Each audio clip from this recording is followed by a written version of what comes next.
Everything said on the Couplings Fire Podcast are our opinions, and in no way represent the opinions and values of any agency we are associated with. Hey, this is the Couplings Fire Podcast. Here's a couple of things you might need to know, or maybe you just forgot. I'm Chris. And I'm Taylor. We're married. And we're both firefighters. Join us as we talk anything and everything fire-related. Based out of small town, rural Nebraska, we bring our unique challenges and solutions to the table every episode. Our goal? To better the rural volunteer firefighting community, one person at a time. Let's get on to the episode.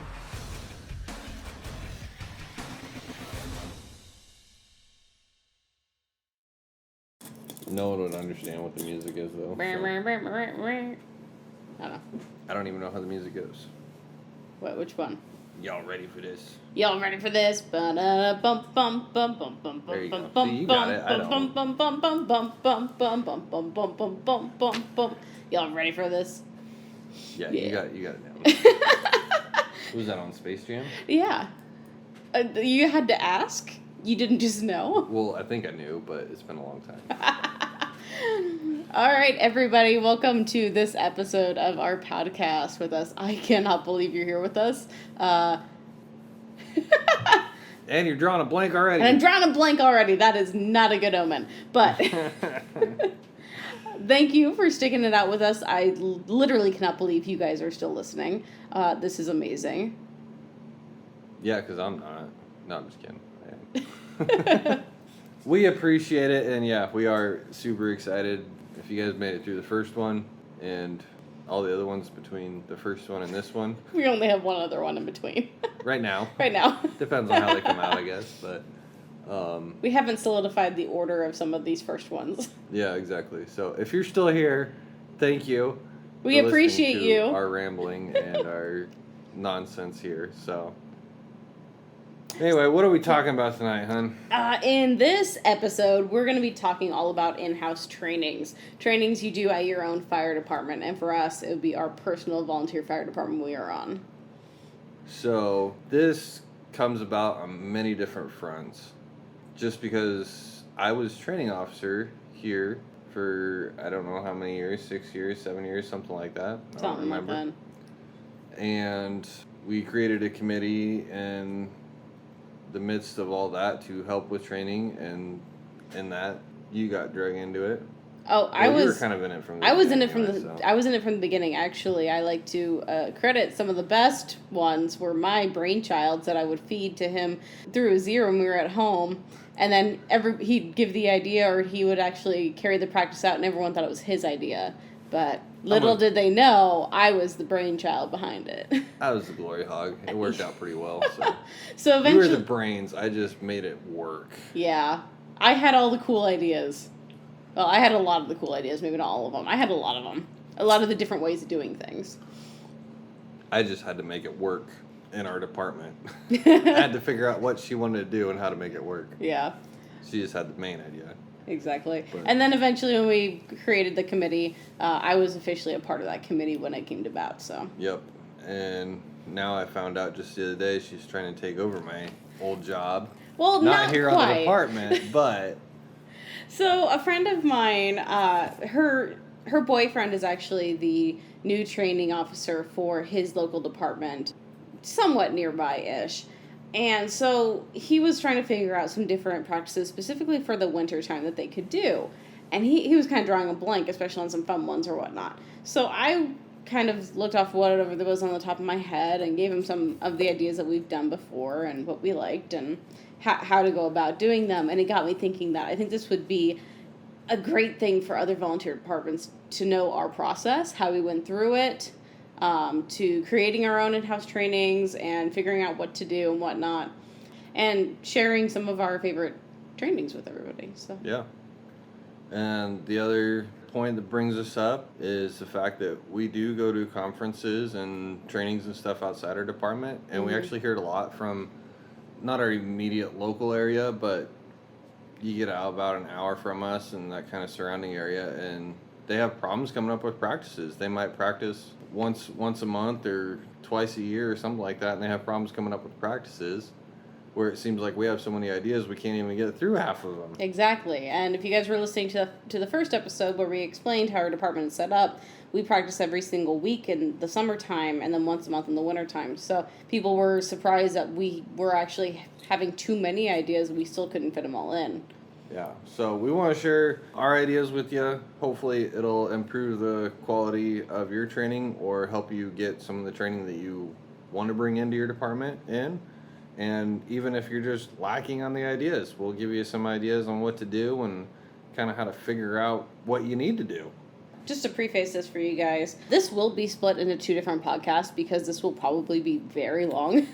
And we don't want to cut it short. We want you guys to have all the information. So this first part here is going to be focused on how do you figure out what to train on, how do you turn the ideas into the actual practices for our small departments, and then about half of our favorite trainings that we've gone through, that we've made. And then the second half of the podcast is going to be on more of our favorite trainings, and then what we figured out works really well, what doesn't work really well, and how to keep people engaged at these trainings. So yeah, if you make it through this first one, please listen to the second one. We both think there's a lot of good information on here that could really help you out. So that being said, I don't think we've gone to any fires this week. We have not gone to any fires this week. It is the new year now, 2021, and as of today, which is the 7th, we have not had any official calls, I'll say, which last year we had one on the 4th, I think was our first one. We had a smoke alarm to Good Sam or something, but, that happens. Everyone knows those. Yeah, exactly. So if you're in a community that has automated alarm systems, you probably have been there. So yeah. So nothing fun to talk about on the actual fire front, but with that, I guess we'll get right into the training part of it. All right, so if you guys are new to the training officer position, or if you're on a training committee by any chance, or if you're just a firefighter that wants to maybe bring some training ideas to your department or help out whoever's in charge of that training, this is kind of where we started. We'll kind of go through it here and give you the rundown on it and all the information that we can possibly pass on to you. Here it comes. Wish us luck. Exactly. We'll try to organize it so it's not quite scatterbrained, but it might end up that way. It's going to be quite scatterbrained, but after every section, we're going to try to do a quick recap for you guys. Yeah. So there's kind of 3 things that we look at when we made our committee. We looked at basically 3 things as we started scheduling practices for summer and winter and stuff. So the first thing that we started looking at, and this was, I can't say a bunch of research, but just listening to different podcasts and stuff really gave me the idea to start doing this. And I think we went to a training that kind of gave us some different material to use and stuff like that. Well, actually, I think what actually happened, I know you're thinking that's where it started. I don't think that's where it started. I think we started realizing through the practices we were having already that people did not know what we thought they knew. That's true.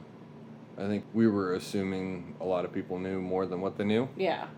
And one feedback that we were getting from our officers here were that guys didn't know the basics. Yeah. And we started really seeing it. You could see guys who were on 15, 20 years not know how to do some of our basics that we consider basics for our department. So it was like, oh crap, we actually don't know who actually knows these things. So we basically had to start over from ground zero. Yeah, we did. So where we started and how we established our basic skills that every firefighter in our station should know and be able to do, it all came from the first thing we looked at was what calls do we run the most often, what calls we ran the least often, and what calls were basically the most high risk. Yep. So if any of you guys, and if you haven't heard of him, you can go out quick and look on YouTube. Look up Gordon Graham High Frequency, and you're going to get like about a 15-minute video about all this. And he kind of takes it in a little bit different light, but he does talk about training a little bit in there. It's a really good video to listen to, but he talks about basically a square that's cut into 4 sections, and you have low risk, low frequency events, you have low risk, high frequency events, you have high risk, low frequency events, and high frequency, high risk events in these squares. And so that's kind of where we started putting our calls that we actually go to. So for our corner, one of our corners is a low risk, high frequency. That for us is grass fires. Yeah. We go to grass fires a lot, and our grass fires that we get here, granted some of them can get high risk, but most of them are pretty low risk for us. Yeah, it is by far our most common call. It is. We have probably over half of our calls are grass fires of some sort, whether it be just a tiny ditch fire or something more. Or maybe a prescribed burn that got out of the way. Exactly. And then we found out our high risk, low frequency calls. So what are the calls that we're going to screw up on that we don't do very often for us? That's structure fires, since we only get about 3 to 5 working structure fires a year. Yeah. And granted, we're pretty decent on the structure fires. I got to give it to the guys. They're pretty good on them. But it's because we train on them. Yeah, that's how our training's set up. Like I said, the first thing we set up was our basics, and that was the grass fires. It was the most common call we went on. It is a low risk, but it was the most common thing that we went on, so we set that as our basics. And basically we went in as our committee and said, okay, when it comes to fighting a grass fire, what all do we expect these guys to know? And started making a list, and it was actually for fighting a grass fire, it's pretty long, because we went into if you're driving the truck, because basically anyone can drive the truck that's comfortable with it, where you drive, when you're in the back of the truck, like I said, we can still be in the back of our trucks here, so where you stand in the back of the truck, how to and when to adjust your GPMs on your nozzles, when to save water, when to use water, how the pumps work, how to start them, all that just on the grass rig. And then we got thinking about it, well, we even have to tie the tankers into this. Yeah. Because when we go out and fight a grass fire, we're feeding off tankers the whole time. So then we got our tankers involved in it, and okay, how do you drive the tanker? How do you run the tanker pump? How do you hook to a hydrant with the tanker? How you hook from the tanker to the grass rig. I mean, our list actually got pretty long on what we called the basics. Yeah, it got very long. And it was a little overwhelming at first, but once we kind of got it organized out, it worked pretty well. So, so all our new guys that come in, and probably at least once a year, everybody goes through the basics. Yeah, you need to go through your basics at least once a year. The reason being, even though you go on them a lot, we're a volunteer department. People don't go on calls all the time. They go when they can. We do have requirements for people to make it to practices and meetings, but you can't anticipate when calls are coming out, so we don't have any percentage of calls that they have to make it to stay on. So they make it when they can, and even when they do, it's not like they're guaranteed to get on every single spot that they can throughout the year, you know? I know something with me, it didn't matter how fast I made it to the station. I've only been on the back of a grass rig maybe 2 fires in my entire firefighting career. For actual live fires. For practices, I've been on some more, but we didn't have live fire in 99% of those practices. You know, it was just practicing on a dirt road, spraying into the ditch. So for the actual live fire, I only had been in it for 2 times, and it's just the way it works, and it didn't matter. It was hilarious. It didn't matter how fast I showed up to the station. I could show up within a minute of the call going out, and I would always be on the 3rd truck. I could show up 5 minutes after the call went out, and I would be on the 3rd truck. It didn't matter. And our 3rd truck that we take out is a tanker. And so I got really good at running the tanker. I can run the tanker probably blindfolded because I know it so well. And with those guys who get on the back of the grass rigs, they're seeing the fire. They're getting the adrenaline. Of course they're not going to get off of there. Even if you try to pull them off, if you don't have seniority, they're staying on there. They have one hand hooked to the side and pure death grip, trying to stay on the back of there, trying to get the action. That's where all the fun's at. Exactly. But it does cause an issue with getting people experience in those things, Yeah. So you have to run them through it every year, the basics, because something like me, I didn't get that experience on actual calls like others did. And that was one thing when we put our committee together that we started seeing too, is not everyone gets that experience, where as an officer, you think, oh, we've been to 30 grass fires this year, everyone must have had time on the back of that truck. Oh, yeah. No, not necessarily. Yeah, exactly. So yeah, that's our basics. That was what we started out with, and we started our basic training with that, and anyone that comes in new does that, and once a year, everybody goes through it and make sure everybody knows what's going on. So that covers our high frequency, fairly low risk calls. Yeah. So that covers one of our boxes. And so the next thing that we went to was our low frequency, frequency, high risk calls. You're getting all sorts of confused. I'm getting all confused. There's too many words in here. So we did the... I'm a firefighter, not a reader. The calls we went to the most, the high frequency, and our grass fires tend to be low risk. So that's the box we checked off with those ones. Granted, like I said, they go to the high risk sometimes, but not very often for us. We train on that once a year because the rest of the training comes from the actual fires. Yeah, we go on it enough. It's fine. Yep, it's enough to keep everything fresh in people's heads. Yeah, exactly. So that covers that box. So the next box we immediately go to after that is the high risk, low frequency. So these are where a lot of your problems are going to come up because it's such a high risk. Your adrenaline's going to be higher naturally because of the high risk of the event, and you don't do it very often. Right. So, and even a basic house fire can become a high risk because of the lack of frequency. Yes, exactly. So that's kind of a double-edged sword there, that the less you do something, the less efficient you're going to be at, and in turn, it's going to be a higher risk. Yeah. So that is the next box that we moved to, and I think throughout what we've researched and stuff, that's what the bigger departments do too, you know? Oh, yeah, definitely. I mean, if you got to train on it to lower your risk in it, but you also got to train on it because you don't do it that often. Yeah, exactly. Gordon Graham, in his video, he talks about, like, well, who do you think dies, like, on the wildland fires? It's not the career guys who do it all the time. It's the volunteers or the people, the part-timers, whatnot, who don't do it very often. Low frequency, high risk, you know? If you take the wildland firefighters and put them in the middle of Detroit, tell them to do some of those house fires or high-rises or whatever, they're going to have a hard time with it. Even though they're fantastic firefighters, they know what they're doing, they're going to have a hard time with it because it's a low frequency, high risk event. Same if you put those Detroit firefighters on a wildland setting, they're going to have a hard time with it. Exactly. So that was our next deal, and for us, that low frequency, high risk fire was our structure fires. Mm-hmm. And like Taylor said before, we get 3 to 5 working structure fires a year. We are pretty good on them. We're fairly comfortable with them, but I think it's just because we train on them. We train them a lot. I think probably at least half of our trainings, if not a little more than half, is based on house fires, structure fires in general. Yeah. So that's after we got done with our basics and our schedule for our training, we went on to structure fires. Mm-hmm. And we train on that a lot more than we did the grass fires because we wanted to get people comfortable with that stuff. And there was a lot more moving parts to a structure fire than it is a grass fire. So as far as practices go, we had anything from hooking the truck to a hydrant and pulling up to a house. So that way they know how that works, how to run the pump, because as previously stated, everyone in our department who's comfortable doing something and the officers know it, they're more than welcome to do that. Mm-hmm.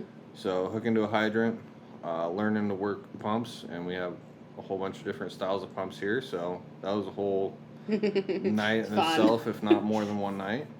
Pulling crosslays and being efficient at that. We have switched to being all the same crosslays now, so that has simplified a lot. Yeah. But that's still a whole night of pulling crosslays and relaying them and pulling them and relaying them. SCBA work, air packs. Anything from the basics to more advanced. We do hose advancement also with that. We do search and rescue with it. So, yeah, I mean, anything from that. Let's see, SCBA work. And ladder work. Ground ladders. We didn't really cover that in our structure yet. This is just the basic structure. And it was basically everything preparing. You've done ground ladders before. I know, but what we practiced last summer. Last summer. Okay. Was everything leading up to the actual structure fire. So you're ready to go in that front door. Oh, okay. I thought you were talking about all structure fire trainings. No. That was just doing it up to the front door and being ready to go in. Yeah. That was 4 practices right there. Yeah. So that covered a month of practices for us, just getting to that front door. So the guys that say there's not enough to practice on, there definitely is. There is. You're not breaking it down enough if you don't think there is. Yeah. And people say, well, you break it down too much. Well, if you want everyone to know all the little bits and pieces to it and be efficient at it, you really got to take the time to do it. Yeah. So it's going to help you in the long run. It may be agonizing as you're going through it, we understand, but there are ways to make it fun. There are ways to make it entertaining and keeping people engaged, and it's going to help you in the long run. So Absolutely. And we did get quite a bit of grief from the guys. Well, we did this last year. We already know how to do this and stuff like that. But you just you got to push them and do it again and make sure. Because there's guys that will forget how to do things, for sure. So, like you, forgetting how to run a pump. Happens quite often.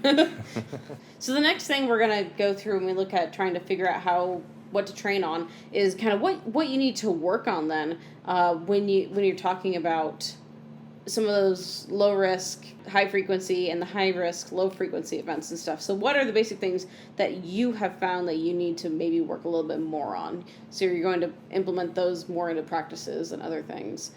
And for that specific topic, a lot of times if you talk to your officers, they'll tell you what they kind of see. Or if you're on scene and you see something, just make a note of it. Hey, we're having problems pulling this cross lay. I was going to say, that ties into the next point then of, where do you actually see your problems coming up on scene from? Either if it's just one that was really bad one time, or if it keeps constantly coming up, whether it be for us, the structure fires or the grass fires, either spectrum of calls, what do we see that keeps happening all the time, For us, it tends to be more of communication issues. It is a lot of some of the problems we have, so we found some ways to do some communication practice inside of our trainings, and some ones we came up with, but. Yeah, and another thing that I heard from the officers a lot when I was an officer is when we went to grass fires, it was high frequency. Everyone should know how to do this stuff. We had guys that didn't know how to change the GPM on nozzles, and we had a nozzle that was stuck basically wide open, and nobody knew how to change it, so we were running out of water super fast, and the officers really started getting upset about it, and we had to change that in our training. We had to make sure that got specifically covered in our trainings. Because everyone just assumed they knew it. Yeah, and it was one of those simple things that as soon as everyone knew, all of a sudden our problem stopped. Yeah. And it was like the light bulb went on, and so, yeah, definitely talk to your officers, or if you're around your officers or whatever and hear them talking about something, just put that in the back of your head, make a note of it. That way you can get those guys informed, and even guys that know how to do it, that's all right. It'll be simple for them then. It'll be simple, a good little refresher for them, so.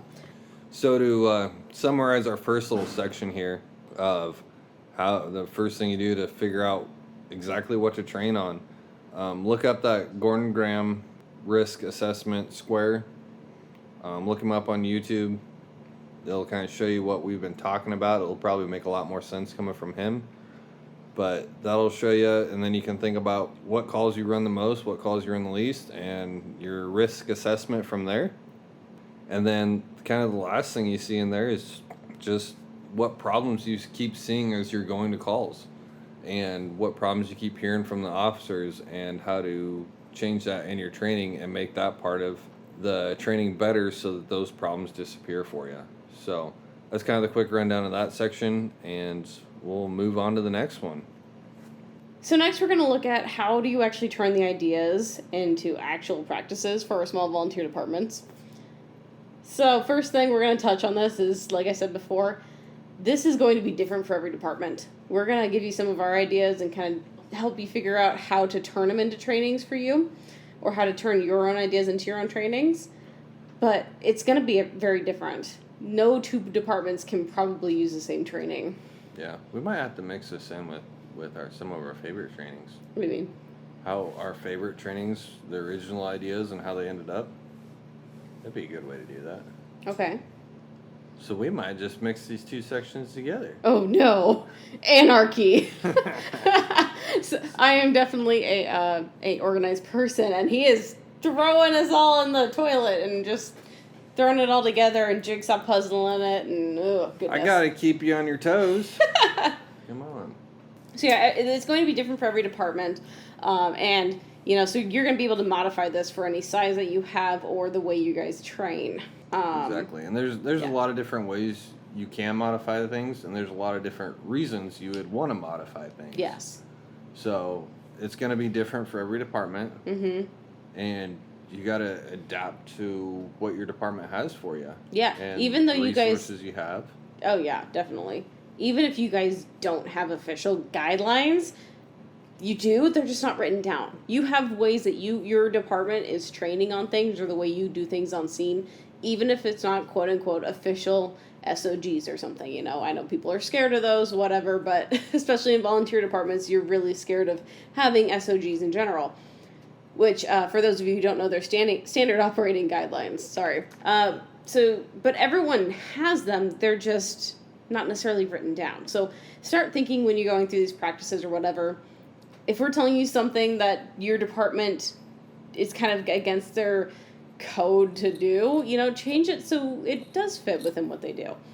Yeah, a prime example of this is Taylor and I actually tried teaching a search class without a hose line.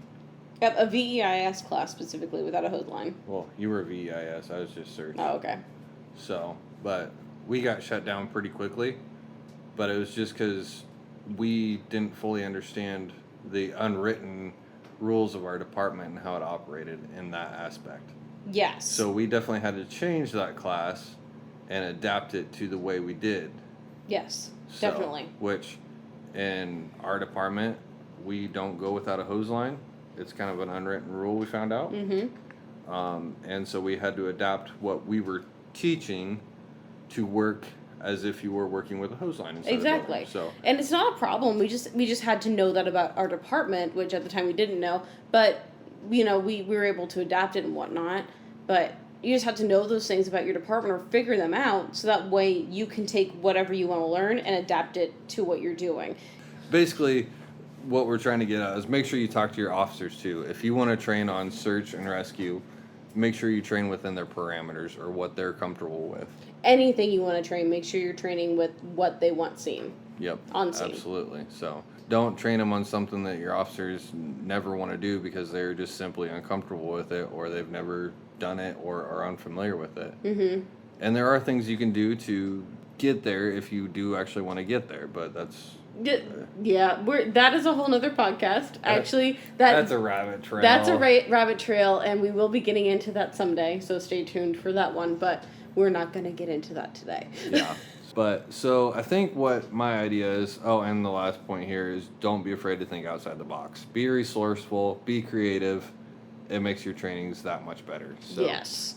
What I think my idea here is we have some of our favorite trainings down here on a list that we're going to go through, but in order to make this section make more sense, I think we take these and how they kind of came about and how we made them fit our different department and how we adapted them to us. Oh, okay. I guess I'm up for it. I kind of don't have a choice. Well, that's my idea anyway. It would make more sense. Yeah. So you guys, we're going into the last little section of this part one of this podcast. We're going to go through about half of our favorite trainings on this one. And when we get finished with this one, go ahead and start the next one whenever we put it up. That's going to have part two and the rest of our favorite trainings and the rest of this training podcast for you guys. So we're going to go into some of our favorite trainings and hold on to your horses and buckle your seatbelts because I don't know where Chris is taking us. You're along for the ride now. All right, so what out of our list here, which one is your favorite?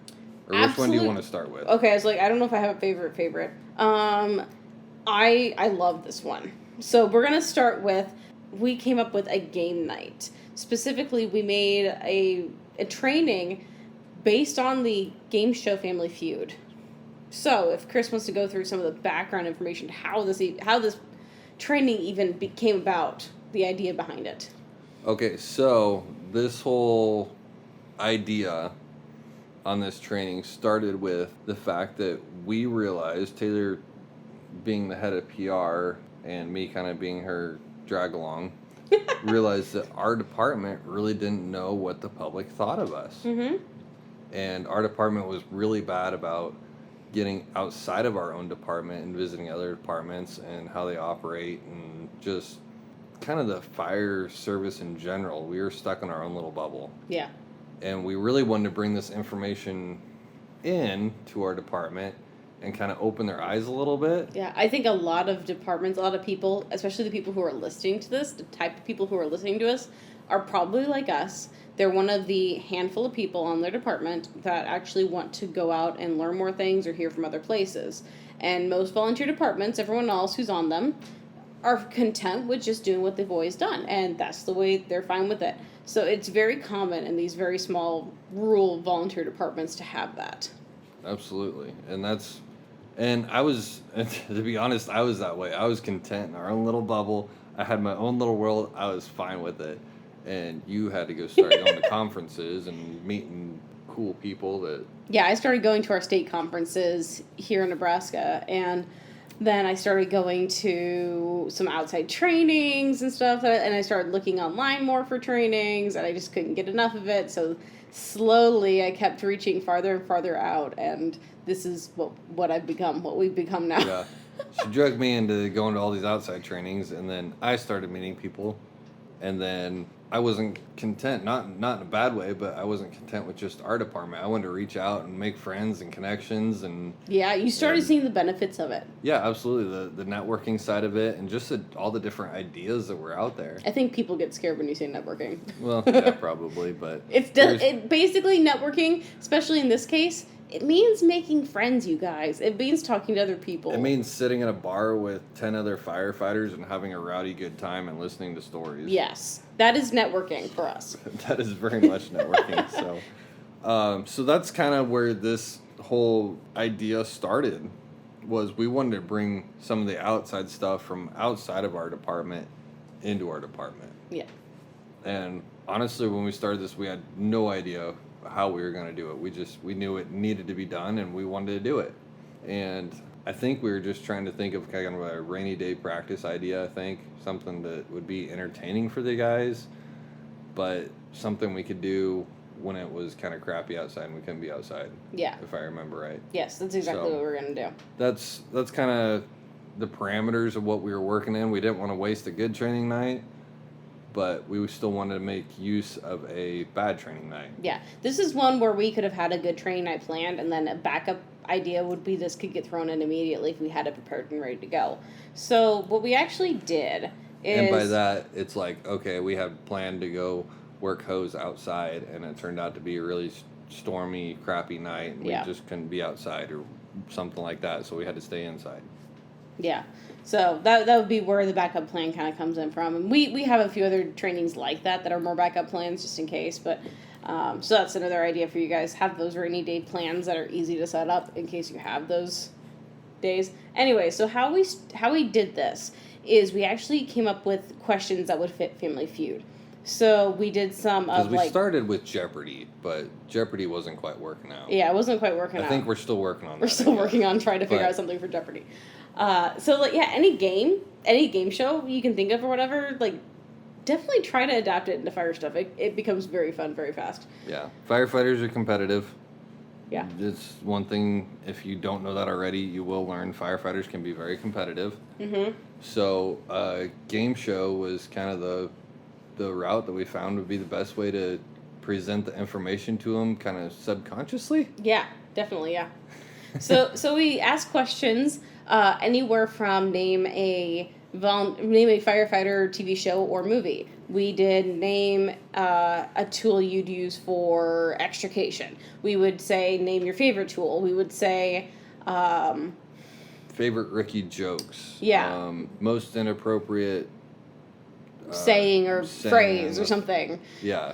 We went from different extremes, and we didn't ask so we asked these to different groups of people. We didn't ask every group the same questions, obviously. So we asked, and you'll see why, the different types of questions were only fitted for certain types. So we had 3 different groups of people we asked these questions to. We did our own department, so our membership. They answered some questions on sheets of paper and handed them in. Those were the questions like, what's your favorite tool or your favorite truck or simple things about our department. Yeah, we have 8 trucks to choose from, so what's everyone's favorite truck? Just something easy, whatever. Favorite type of calls to go on, things like that. And then we asked it to the online Facebook world for one of the firefighter groups on Facebook. We were asking these questions to for a couple weeks. We spread them out so we wouldn't be completely spammy on there, but we wanted to get everyone's answers from there. And then we did our 3rd group. We actually had a PR event here in town that we were able to print off a list of 4 or 5 questions to ask the public their opinion. So when it came to and the public questions were like, what do you think we do? Or how long do you think a grass fire takes? Why do you think firefighters have mustaches? Yeah, that was a good one. Stuff like that. I mean, it was just simple what do you think the public thinks of this? It was questions that fit that kind of realm. Yeah, exactly. So it was kind of fun to do. I think some of the people thought it was a lot of fun to answer those questions too. And so when we finally got this Family Feud thing together, and we found a template to put it together on PowerPoint online somewhere for free. So I grabbed that and started inputting these and the answers and whatnot into them. And so then when we got to the training night and we told the guys of, this is the question, that we told them this is the group we asked. So that way they kind of had a little bit of background knowledge. Okay, we asked the public this.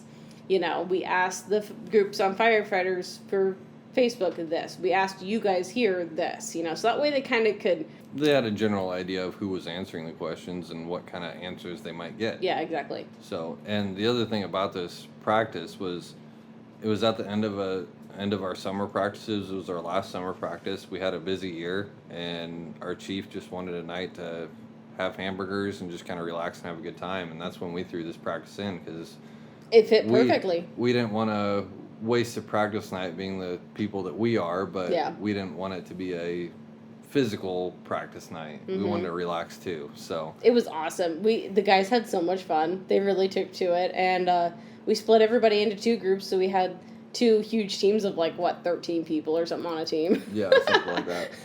But it worked really well. Yeah, Taylor was our quote-unquote Vanna White for it. She ran the computer. Vanna White's on Wheel of Fortune. That's why I said quote-unquote. I know my game shows. Leave me alone. Well, I already knew all the answers, so I couldn't play. Yeah.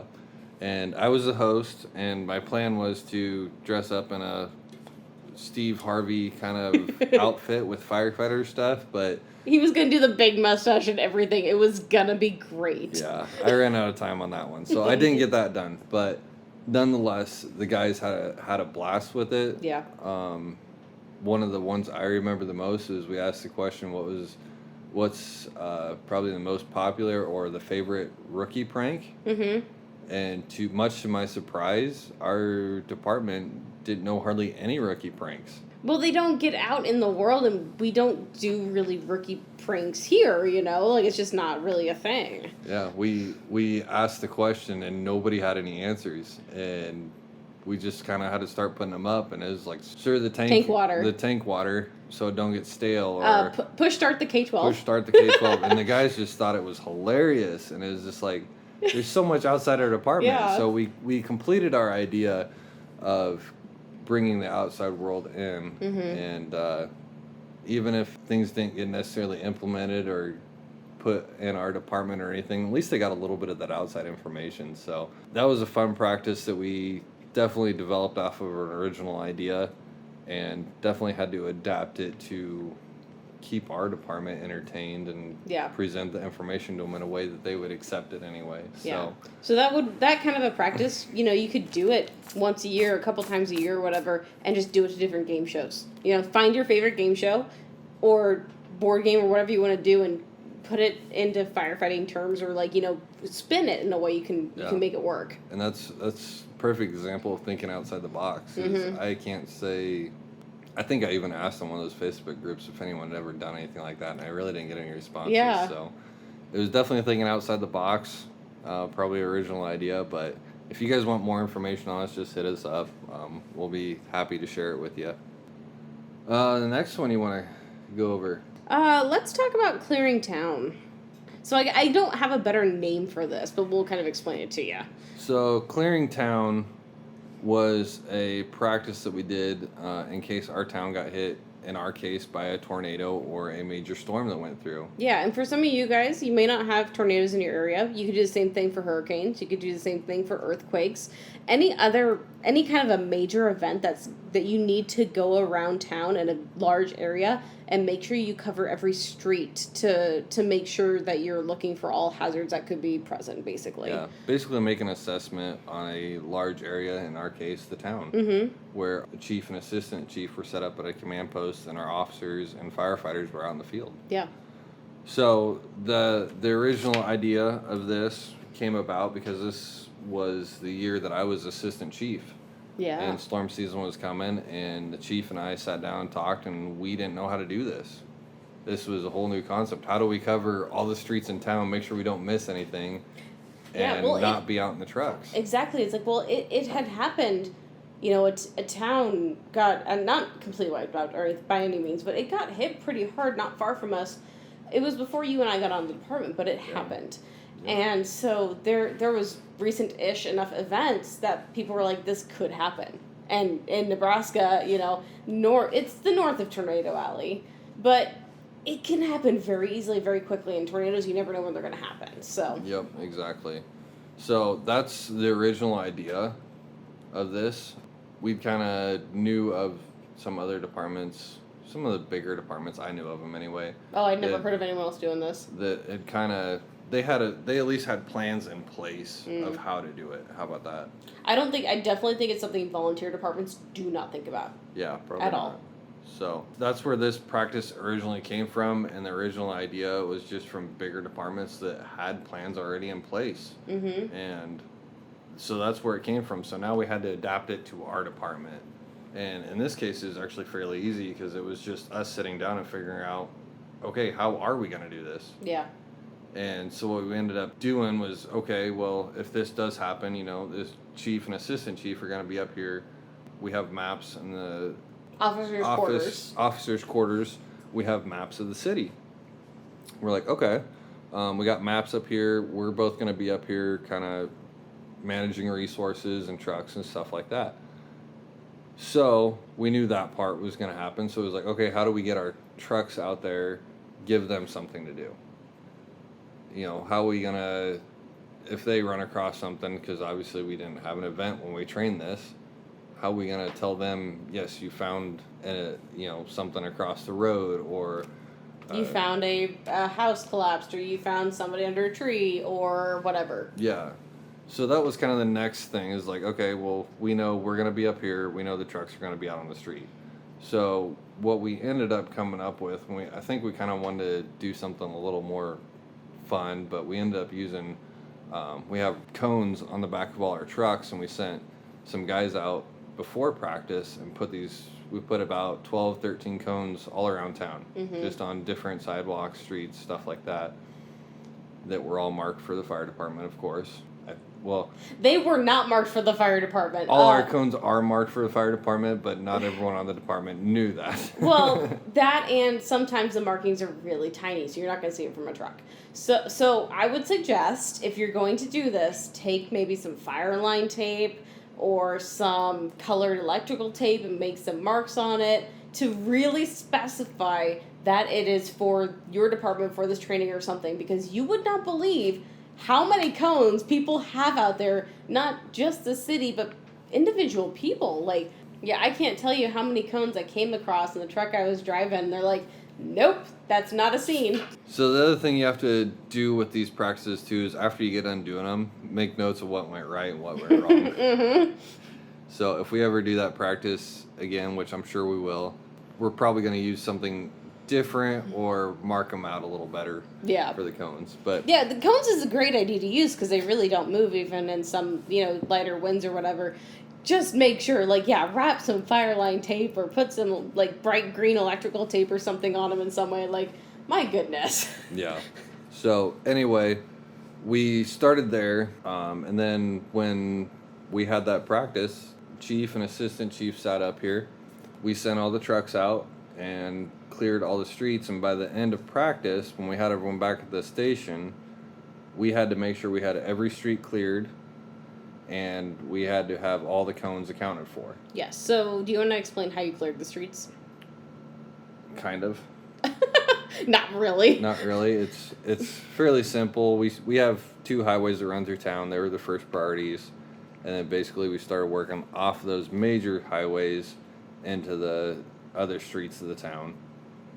One thing we learned from it, and this is what you're going to see when you start doing these practices, you'll learn a lot from them, is it was a big communication headache. Mm-hmm. Trying to keep up with potentially 8 trucks out there in the city, telling them where to go, and if they ran into something, how to deal with it, or if we needed to redirect other trucks to it, depending on what the situation was. Yeah. And when these trucks ran across these cones, we gave them the ability to make up whatever scene they wanted to. So we had anything from a trash can fire to a full house fire to, I don't even know. We had some pretty bizarre stuff out there. Cattle across the road, who knows? Yeah, so it's definitely not just a training just for the chief and assistant chief who are in the command center. It's for the officers. It's for the firefighters. You know, if someone needs driving experience, it's fantastic. If you have officers in the truck that need to work on size-up reports or initial call-ins or whatever, and then even for general firefighters, we had 2 firefighters in my truck. No officers, and so we were working on those size-ups on our own, and that was really nice to be able to do some of those things. But it was hilarious because I called in, and this is how I figured out we had so many cones in town that were not ours, because I called in, I must have been like 3 or 4 of them, and that were wrong. I was on the south edge of town, and it's like, 54 to command, we have, a train derailment on the south edge of town, on this cross street and whatnot, and take a second, command would come back, nope, that train is fine. Oh, okay. And then it came up later, it's like, I have a trash can on fire by this address here and things like that on the back end on the seaside, and it's like, nope, that trash can is not on fire. Oh, thank you. So I think we ended up picking up maybe 1 cone from our truck, but it's just like, nope, that's not happening. And there'll be some good stories that come from these practices, tell you what. But yeah, for sure, we had a lot of cones out there that we had to tell them, nope, that's fine, leave it there. I did end up picking one up because they told me it was one of them, and then they're like, oh, we actually didn't put any out south of the train tracks. And it's like, crap. So the other firefighter and I had in the truck, I quickly drove us back to where we picked up the cone and put it back because it was somebody else's. Yeah. So, lessons learned on that one. But anyway, we learned a lot of communication on that. We learned how to clear our city if something were to happen, stuff like that. So yeah, and I think all the firefighters started to figure out you have a lot of talking back and forth that you don't expect. Mm-hmm. And so it was really tough to be able to call in when we finished our assignment. Yep. So something definitely the guys upstairs had to figure out, how do they give us more? How do they figure this out? What are the trucks supposed to do once they finish their assignment? A lot of us just kept driving on our own, so we covered multiple streets 2 times or 3 times, and while there were still other streets that were unchecked. Yeah. We definitely learned a lot from the practice. Yeah. Right. And so I don't think we touched on it, but how they kept track of everything upstairs. So we have those big maps and whatever, and we actually have this piece of glass on this table over top of those maps. So they're able to take dry erase markers and they could just write over top of the road that they cleared with a dry erase marker that'll easily wipe off later. So, you guys could do the same thing if you wanted to set up that kind of a thing, or if you just want to get a laminated piece of paper or like a big poster board laminated piece of something that you can use like a dry erase marker on, would be fantastic. I think that'd be a really good idea. Otherwise... Or just have multiple copies and a highlighter. Yeah, that'll work too. So, we definitely learned a lot on that one, but going back to what we're trying to... Sorry. Corona. The unspeakable. Anyway, going back to what we're kind of trying to teach you here, it's different for every department. So in this case, we had bigger departments around that had basically pre-plans of this already. Yeah. And we just had to adapt it the way we needed to operate based on how we've kind of done it in the past and what we wanted to see. So we adapted it that way and did a little bit of outside of the box thinking on what we can have the trucks find, and that's how we made that practice. It was a pretty good one. That was a big learning experience for a fairly new chief and a brand new assistant chief. So. Yeah. Again, it met our needs, it did what we needed to do, and we covered the basis there. And you learned a lot from it to fix. Exactly. And we looked back on it and, well, we should have done this a little different. So that was a good one. What's next, then? This one actually wasn't an actual training. This was what I call pre-training. So we did this before our training night. So it would take about 5 or 10 minutes before training. Yeah. We did it quite a few nights in a row. So this one was just a random nugget for you. It doesn't really fit into what we're trying to teach you, but we're gonna tell it to you because it is a good thing to put in your practice nights. Yeah, and I like to just call it, because I'm trying to have names to all these. I just call it Ask the Group, because there is no better name for it, and you can use this with whatever you want. Ask the group? What about pre-training training? Well, training, yes, but the ask the group is like you can... The way we used it was with trucks, but you could use it with anything else, too. It's pre-training training. My goodness. Continue. Ask the group. Okay. So what we were finding is that with our department, we have certain trucks that go to certain calls. We are both city and rural, like we've kind of said before. So if we're going into the rural, we use certain trucks, and they go in a certain order. If we're going in town, they go certain trucks in a certain order. If we're going to a car wreck, we use certain trucks, they go in a certain order, that sort of deal. That's kind of where it all started, as we found out a lot of guys were waiting around in the station not knowing which truck to take next. Mm-hmm. Because everyone knew that there was certain trucks that had to go and certain trucks in a certain order. But none of them could remember the order you actually nobody goes could in. actually remember. Yeah. So that's where this one started. And basically what we did is before our training nights, they start at 7 o'clock. So right at 7 o'clock, I would get up there and we have a whiteboard down there. And I'd say, okay, if we're going to this call, what trucks go to it? And basically anyone out of the group could answer. And we went through that call that night, what trucks and what order. And it was a real simple 5-10 minute deal. Yeah. And it got people familiar with what trucks were going on what calls and where and stuff like that. And once we kind of got through all the trucks and scenarios and stuff like that, we even started going into what equipment was on those trucks, or what would you use this truck for, or how does this pump work? Yeah, and so these would be like several weeks in a row or something. So he would ask like those questions or mix it up, you know. So you might not necessarily get the same question every week, but you might get it the first week and the fourth week or something like that for the same type of question. Yeah.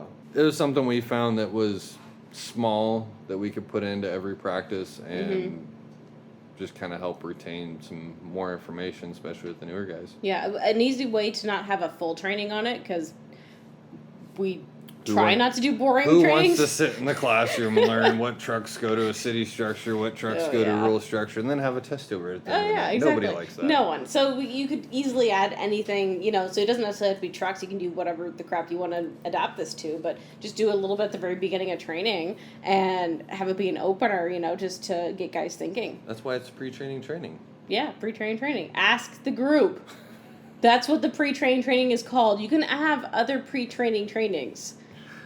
This isn't the only one, silly. Whatever. All right, so the next one. Next one, Lego communication. Lego communication. I really liked this practice. So I'm gonna try to describe this. First of all, we'll go through a list here. What this was accomplishing is we realized that we had communication issues on our fire ground. Mm-hmm. Different people talk different ways on the radio. It wasn't always getting taken the right way, and things were getting done weird. So that was the objective. Now, it's obviously going to be different for every department, depending on who has radios, just kind of their protocol for using radios and communication, that kind of stuff. If you run on several frequencies on the same scene, or one frequency is going to be a little different. Yeah, here we are lucky enough to have about 3 frequencies here. No, but when we do a working... you're going out. Sorry. Work with Calm down. The whole county itself, we have 3 frequencies. Mm-hmm. But the frequency we work on the most, there are 2 other departments on it. So the channel that we use the most, we also have 8 to 10 handhelds running around here. So you have 10 people trying to talk on the same channel. And a lot of people are getting ran over, that sort of stuff. Mm-hmm. So we do not issue handhelds to every single firefighter on our department.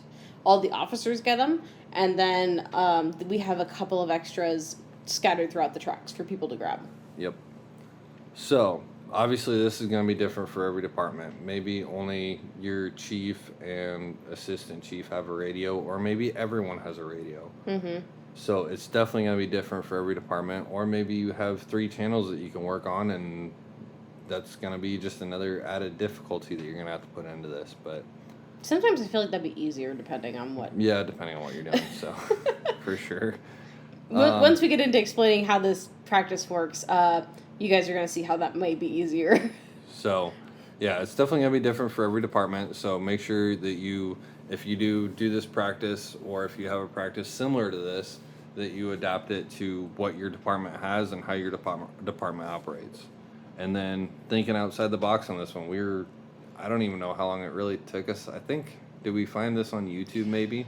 I don't know if we found it on YouTube. I know we officially, because we had to think of another practice to do for the upcoming training, and we had just been at a conference, the Les Luker conference in Kearney, Nebraska. And we were coming back, we're like, we need to figure out something. So we stopped by the store and we grabbed some Lego sets. And But I think I might have seen it either on like Firehouse or Fire Rescue magazine or something like that. It was an article, I think. Yeah. But anyway, just side note here, YouTube is a great place for training resources or ideas, and Fire Rescue 1. Fire Rescue 1, Firehouse, Fire Engineering, those are some of the big ones I look for. And then a bunch of, if you find any firefighting groups on Facebook, that's really good too. Podcasts are a good place if you can find the right ones. Anyway, those are some resources for you. So, yeah, we had to adapt our communication and our radio traffic to the way our department did things with the number of handhelds we had with the officers, that sort of deal. Mm-hmm. So the thinking outside the box, we seen this Lego idea for communications, and we wanted to put our own spin on it. Yeah, basically we just took that and kind of ran with it, like, hey, this is a great idea, so let's see what happens. So this is going to get a little tricky, so hang on with me here, because I tried this once before and it turned out to be very murky. So to simplify this, we're going to start with Taylor and I here. Taylor and I are on a team. She has a pack of Legos. I have a pack of Legos. They are exactly the same pack of Legos. They are. This is very important. So you can either take a big pack of Legos and split them in half, or you can buy two separate sets that are the exact same. Doesn't matter how you do it. They just need to be the same. Yep. So I'm the officer. She's the firefighter. She's going to go in a different room than I am, and we're going to communicate by radio. Mm-hmm. Me as officer, I'm going to build something with that Lego set. Yep. And then the goal of this is to me communicate over the radio and tell her how to build what I've built with my Legos. Yep, as exact as possible, including the color of Legos, the exact layout, whatever, to its completion. Exactly.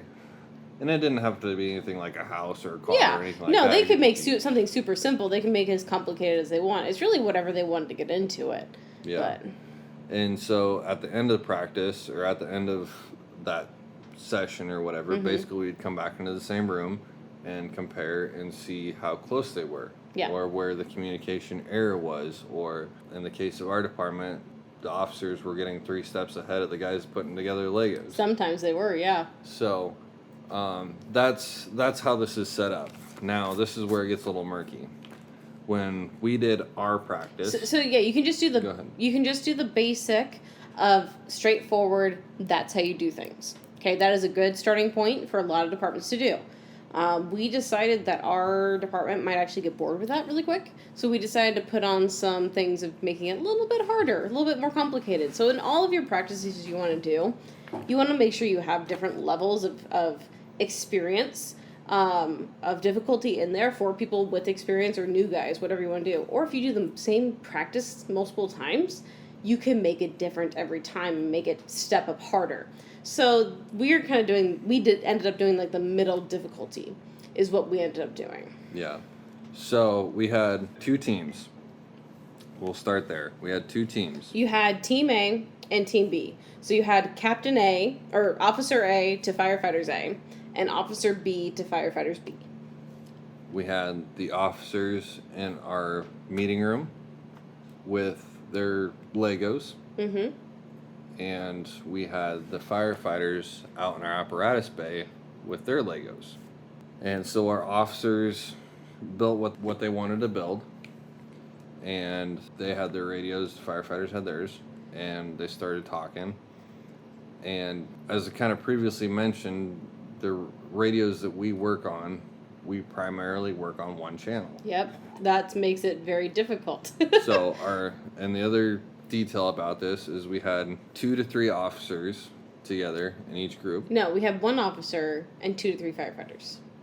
Oh, I thought there was 2 officers out No. there. Okay. So we had 1 officer and then 2 to 3 firefighters putting it together. Mm-hmm. So with having 2 groups doing this, 2 teams doing this, we found out that they were getting walked on. When the time. One team would want to get on to the next step where the other team was still talking on their radio, or they were talking on the radio and the other team would walk over them or whatever, and it became a big nightmare. Mm-hmm. Which was part of the practice. That's exactly what we wanted to practice on, because it happens on the fire ground. And it was hilarious because you saw the guys just get so pissed.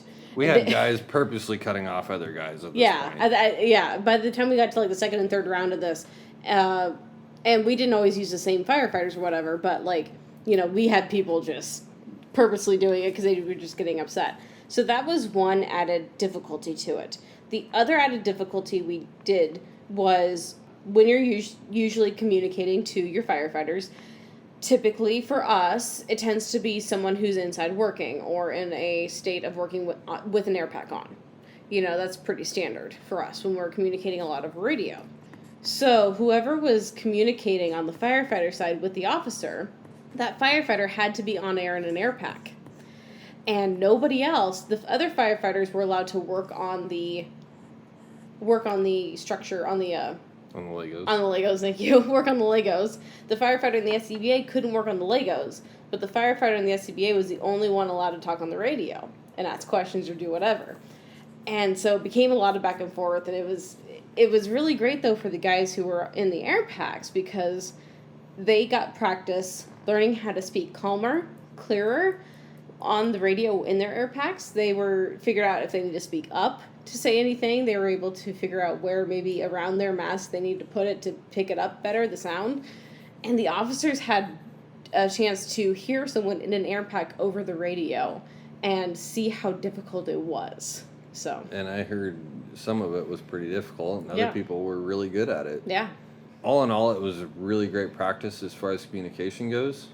I think most of the models were pretty close. I think we had one that was like kind of way off. Yeah. I think that was the one where the officer got like 3 steps ahead of the guys putting together. Yeah, Legos, he didn't realize what was happening. But you know, you really had to get down to the down and dirty with it. Of like, you know, you couldn't just say this goes on the right of this piece, because to the right of it could mean so many different things depending on what you're talking about. So it really gets them to not assume that the firefighters know anything that's happening. So like in the instance of a structure fire, they may not even they should know where they're at in the building, but they may not have a good take on where they are in reference to the outside of the building. If something's happening on the AB side of the building, they may not realize they're in the AB corner or whatever, you know. So if the officer assumes that they're right there, it's like, it should be to the left of you, and they're like, what? you know, it really gets you putting these into other perspectives like that. Yeah, and that was one thing I was fairly impressed with too, is at the time of doing this, we had just implemented the kind of the A, B, C, D of structures. Only a couple officers did it. Yeah, but I was impressed because those officers when they started building, they're saying, okay, this is your A side. You're looking at the A side. You know, you're looking at the B side, whatever, you know. And that was pretty impressive. So that they actually started implementing it, yeah. Yeah, so it gave us a chance to actually implement that too, so. Yeah, and then, so going on to the difficulties of this, you could add another difficulty on top of that. And the way I would do it is, honestly, you can make them do it with gloves on, building the Legos. That's an added difficulty. You could add in YouTube sounds of fire, of smoke alarms going off. You could add in YouTube sounds of fire or sirens going off. Basically, you want to confuse them. Yeah, you want to make them aggravated. Add stress. Yes, you want to add stress and aggravate them like crazy. And this can be both on the officer side and the firefighter side of it. So those are ways to escalate it up to that advanced level of these practices. So if you guys have really good communication and you just want to push it, find ways to screw it up. Put an air pack in that room and put the pass alarm off and see how fast they get fed up with that. And they're not allowed to turn it off. Anyway, we adapted it to our department, and obviously it's going to be different for every department. So we took what we already knew from other departments. we adapted it to ours, and then we started thinking outside the box on how we can make this more fun or more challenging for guys. I think maybe let's do one more for this episode, and then we'll save the rest for part 2. Okay. Yeah, that sounds like a good plan. So you guys are probably getting bored of us for a little while anyway. So like, we need a break. My goodness, shut up. We got to start figuring out how to turn these into our own department practices. Yeah. So, and if you guys want any information on any of these practices we talk about, like I said, just hit us up. We are more than happy to share what we know. Oh, yeah. If we can't explain it good enough to you, we'll try to either do a video or get you on the phone or something to explain it better, whatever needs to be done. So. Yep, for sure. All right, which one do you want to hit last? I don't know. Let's flip a coin. Choose A or B. B. A hose deployment race. Ooh, that was a good one. This one's interesting because it wasn't actually our idea. Mm-hmm. This was our previous chief came up with this. And I didn't get to pick his brain enough on it when he was here. Well, I think he also saw that it took us he thought that things should be faster. Yeah. So we are pretty efficient at pulling our cross lays. Yeah, decently, yeah. Our guys know them pretty well. We've switched since then, but it still stayed pretty consistent. I think the need that he saw was we didn't work with our 2.5 hose enough. Mm. He didn't know if the guys knew how to deploy that 2.5. That's where this one started. That was the need that this one started on. And so I can't even say that we really had any other departments or anything because I didn't come up with this one. Yeah. You didn't come up with this one. But it was really good training. Yeah. There's obviously departments out there that are really good working with the 2.5. They have it in different compartments, and that's the way you're going to have to. It operates different for every department, is because every truck is set up different. Yeah, like most of the time for us, we use 2.5s just for supplying tankers to pumpers or whatever, or everyone's shy of the 2.5. I love the 2.5, but I never get to use it. So well, we honestly, when we have the structure fires, they're not usually big enough, or they're too far gone or something. Everyone's shy of the big hose. You just got to know how to handle it, right, honey? Took you a while. You were falling flat on your butt the first time. That was once, and I was like my first year in. I think it probably happened more than once. No, it was once. I remember. You swear. I swear. Don't call me out on it. Everyone will know. Anyway, so yeah, every department's gonna be different. In this case, probably how your truck's set up and how your hoses are set up. Basically, he adapted it to our department by, okay, this is where our hoses are at. This is how I think they should come off the truck. And he kind of explained it all before we did it, so that helped. It was definitely thinking outside the box on his part, because we'd never done anything like this on our department. No. So this was a competition or a race. Mm-hmm. That's a good way to get your people to do stuff. Yeah. And on our truck, the truck that we were working off in this case, we have 2.5 lays on the back of the truck that run with the truck. And so the goal is to pull 200 foot out, or 150 foot out, I believe is what it was. Mm-hmm. And a 2.5 nozzle that was already on there, hook it to the truck, and flow water and knock a cone over. Mm-hmm. After you knock that cone over, you had to break your hose down or take your nozzle off and put out another 100 foot of 1 3/4. Yep, and then find another nozzle for it. Put a nozzle on that, and then knock another cone over. Yep. And that was the end of the race. So that was how it went down. Basically, the guys just really got into it, and we did learn a lot, mm-hmm. which I found out you didn't learn what I learned on that, which is kind of the funny part. But oh, yeah. So basically, the guys got up there. The first group of guys got up there, pulled that 2.5 off, got it hooked to the truck, flowed water. That was the easy part. Knocked over the cone and broke down the line. And the first group of guys that were done went over to the side compartment, grabbed the 2.5 to 1.5 adapter, threw it on there, rolled out their 1 3/4, got it done, knocked out. First group was great. The second second team in that group realized that we only had one adapter on that truck, mm-hmm. or so we thought. And this is where our chief got a kick out of it, because our pipes out of the truck are all capped off, so you have to screw your hoses onto them.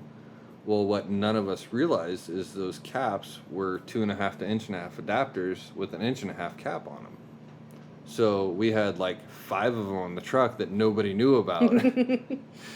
So the guys definitely learned a lot there. Yeah. But not only that, we got a lot of practice deploying that 2.5 and working that 2.5 in groups of 2. We only had 2 people per team.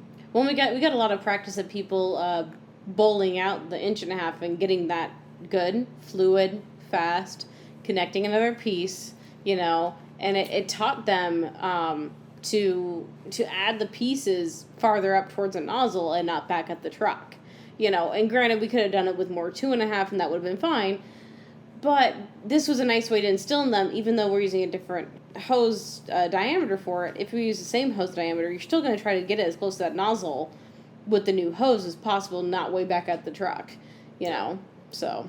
Absolutely. This was a very simple practice to set up. Just a truck and a 2.5 hose loads. Yeah. And you could do it with one too. I mean, like I said, you adapt to what you got. So yeah, or if you got 2 trucks. Yeah, if your truck only has 1 2.5 lay on it, do a time trial type of deal. Yeah. If you got 2 trucks that have 1 on each truck, do it with both trucks, And it was definitely a good one, and the guys got pretty good at doing it by the end of it. We really did. So. Yeah.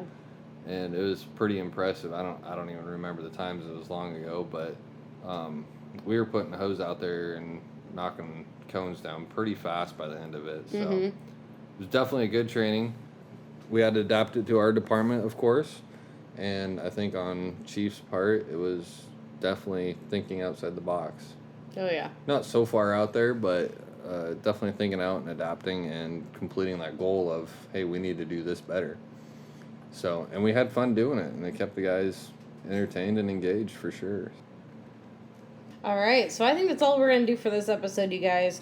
We're going to cut this 2-parter here, and we're going to get you guys back in the next episode. We're going to go over some more of our favorite trainings to begin with, and then kind of go over what we found works well, what doesn't work well, and how to keep people engaged when we're putting together these trainings. So we hope to see you guys in the next episode.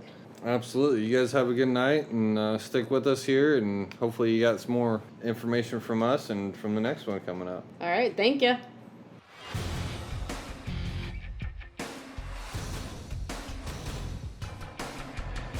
Thank you for listening to our podcast. We hope you enjoyed it.